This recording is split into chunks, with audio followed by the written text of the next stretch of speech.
Ang maalat na dagat.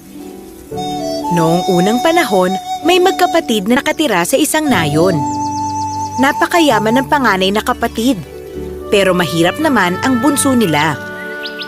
Labis na gumagastos ang kuya sa lahat ng pagdiriwang habang walang-wala ang bunso.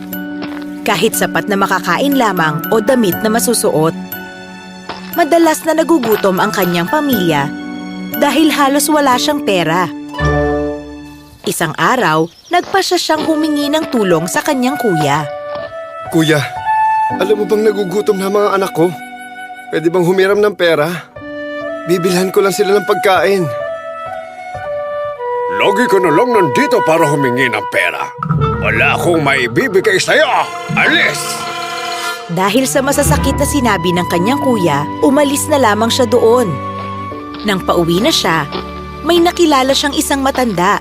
May dalang mga kahoy ang matanda. Teka, sandali lang po. Mabigat po yan.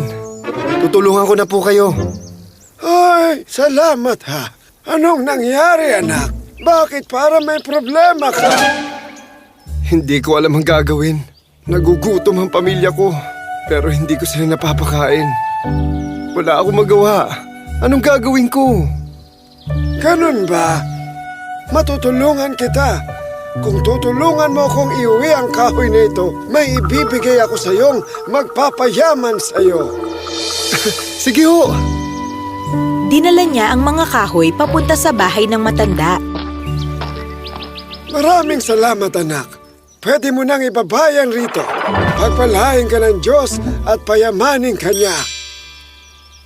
Nagbigay ang matanda ng matamis na tinapay. Saka sinabing, Kunin mo to at dalhin mo sa gubat.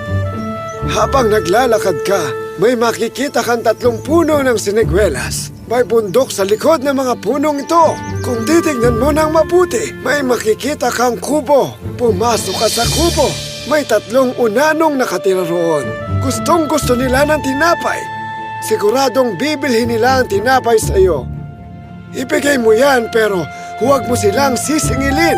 Imbis na pera, humingi ka ng gilingan gawa sa bato. sinunod niya ang sinabi ng matanda at pumunta nga siya sa gubat. Napadaan siya sa maraming puno hanggat isa-isang puno na lamang ang nakikita niya. Sa kanyang paghahanap, may nakita siyang 3